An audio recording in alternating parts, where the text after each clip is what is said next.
Welcome back to my channel, guys, and I want to say thank you so much for getting me this far. I know I don't have much subscribers, but thank you for all the views that you gave me.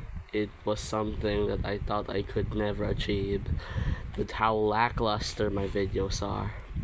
But you guys were agreeing that my videos were at least decent, had something in them.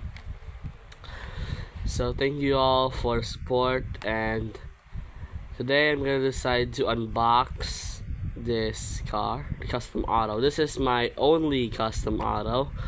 I got this because it just looked really cool, really sleek design.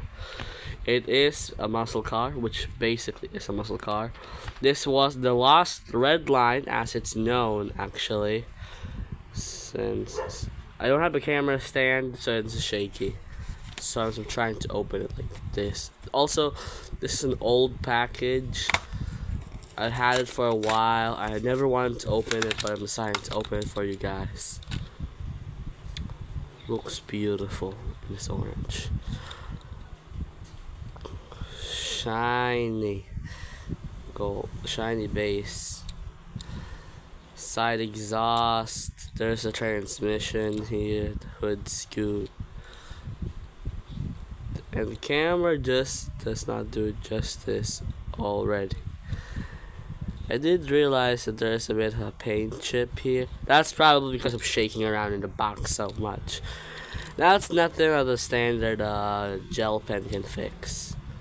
I mean, yeah, it's going to be light work. I mean, you can clearly see it in the packaging. There's that's left on. So I'm pretty sure this might have been dried paint, or this paint was not dry yet, and when it got put in the box, it was like this. It was like side on, and hence this part did not get sealed. Don't worry, I'll fix that later.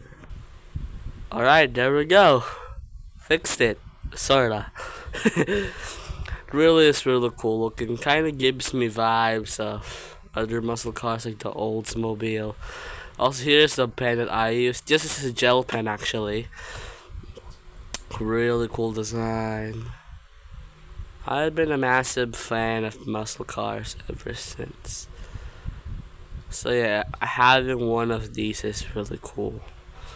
So yeah guys, thanks for watching this video. This is only a short video because, I mean, it's only an unboxing to be fair. So guys, I hope you enjoy this video, and I'll see you all next time.